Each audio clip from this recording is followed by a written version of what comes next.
വീണ്ടും വാർത്തകളിലേക്ക്. കൈമ്പ്രം പാലപ്പെട്ടിയിൽ കടന്നൽ കുത്തേറ്റ് ഗുരുതര പരിക്കുകളോടെ ചികിത്സയിലായിരുന്ന ഗൃഹനാഥൻ മരിച്ചു. പാലപ്പെട്ടി പടിഞ്ഞാറ് ഭാഗത്ത് പുതുവീട്ടിൽ ധർമ്മനാണ് തൃശൂർ ജൂബിലി മിഷൻ ആശുപത്രിയിൽ ചികിത്സയിലിരിക്കെ മരിച്ചത്. ബുധനാഴ്ച രാവിലെ 11 മണിയോടെയായിരുന്നു സംഭവം. തൊട്ടടുത്ത പറമ്പിലെ ഐനി മരത്തിൽ നിന്നിരുന്ന കൂറ്റൻ തേനീച്ചക്കൂട് കഴുകൻ വന്ന് കൊത്തിക്കൊണ്ടുപോകുന്നതിനിടെ താഴേക്ക് വീഴുകയായിരുന്നു. തൊട്ടടുത്ത പറമ്പിൽ നിന്നിരുന്ന ധർമ്മന്റെ അരികിലേക്കാണ് വീണത്. ഇതോടെ ആയിരക്കണക്കിന് കടന്നലുകൾ ധർമ്മനെ ആക്രമിക്കുകയായിരുന്നു. അയൽവാസിയായ ദാസൻ വന്ന് ചാക്കുകൊണ്ട് പുതച്ച് രക്ഷപ്പെടുത്താൻ ശ്രമിച്ചെങ്കിലും നടന്നില്ല.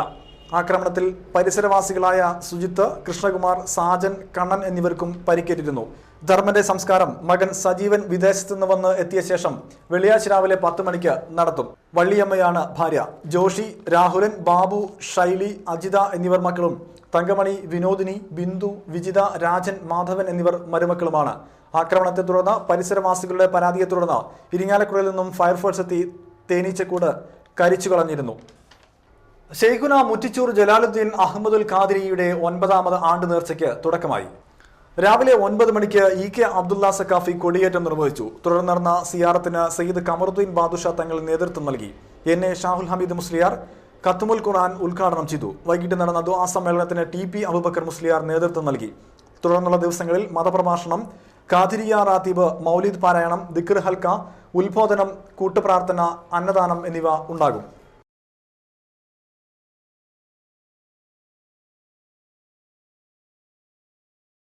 തളിക്കുളം വല്ലത്ത് ഭഗവതി ക്ഷേത്രത്തിലെ ഉത്സവത്തിന് ഈ മാസം 9-ന് തുടക്കമാകുമെന്ന് സംഘാടകർ വാർത്താ സമ്മേളനത്തിൽ അറിയിച്ചു. ഉത്സവങ്ങൾക്ക് തുടക്കമായി.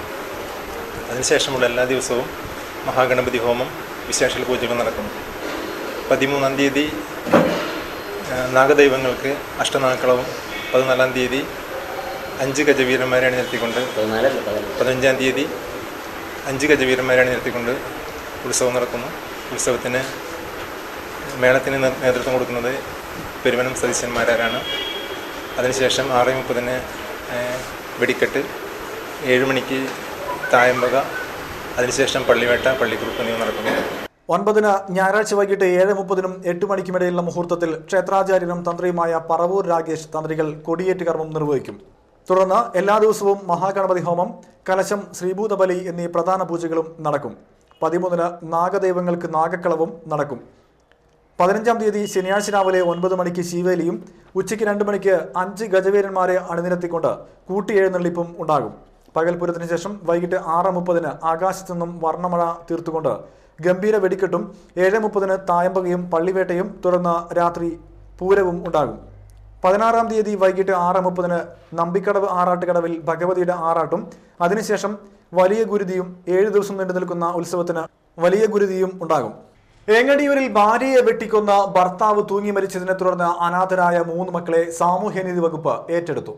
ഏങ്ങണ്ടിയൂരിൽ ഏങ്ങണ്ടി വാസു രജിത ദമ്പതികളുടെ മക്കളായ അക്ഷയ്, അജയ്, അലൻ എന്നിവരെയാണ് സ്നേഹാലയ ജില്ലാ ഓഫീസറായ KG ശ്രീദേവിയും സംഘവും ഏറ്റെടുത്തത്. തന്റെ അച്ഛനും അമ്മയും ഇല്ലാത്ത പുതിയ ഒരു ലോകത്തിലേക്ക്, പുതിയ ചുറ്റുപാടുകളിലേക്ക് ബന്ധുക്കളുടെ കയ്യിൽ നിന്നും പിടിവിട്ടു പോകുമ്പോൾ 3 കുരുന്നുകളുടെ മിഴികൾക്കൊപ്പം കണ്ടുനിന്നവരുടെയും മിഴികൾ ഈറനണിഞ്ഞു. ചൈൽഡ് ലൈൻ പ്രവർത്തകരായ E Chandrika, IG Jinjo, Engandiyur panchayat president Shubha Sunil, CPM local secretary KB Suresh, Vasantha Maheswaran, KB Sudha എന്നിവരും കുട്ടികളെ യാത്രയക്കാൻ എത്തിയിരുന്നു. +2 വരെയാണ് ഇവരുടെ പഠനം.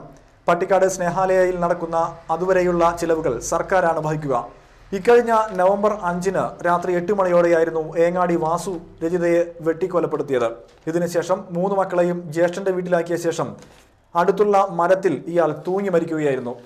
മക്കളുടെ ഭാവി സുരക്ഷിതമാക്കുന്നതിനായി ഏങ്ങണ്ടിയൂർ പഞ്ചായത്ത് പ്രസിഡന്റ് ശുഭ സുനിൽ ചെയർപേഴ്സണായും, CB സ്മിത കൺവീനറായും, മിനിമോൾ രാജു ട്രഷററായും ഒരു കമ്മിറ്റി രൂപീകരിച്ചിട്ടുണ്ട്. കൂടാതെ ഇവരുടെ സംരക്ഷണ ചിലവിലേക്ക് ദേശീയ ഗ്രാമീണ തൊഴിലുറപ്പ് പദ്ധതി തൊഴിലാളികൾ 1 ദിവസത്തെ വേതനവും നൽകിയിരുന്നു.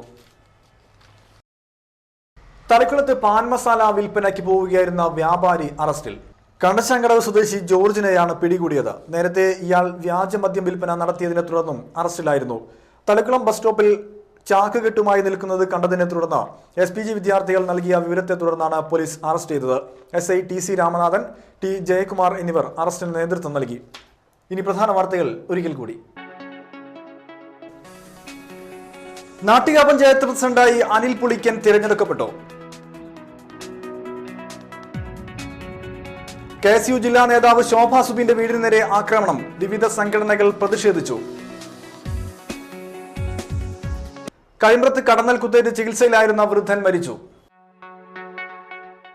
ഇതോടെ വാർത്തകൾ കഴിഞ്ഞു. നമസ്കാരം.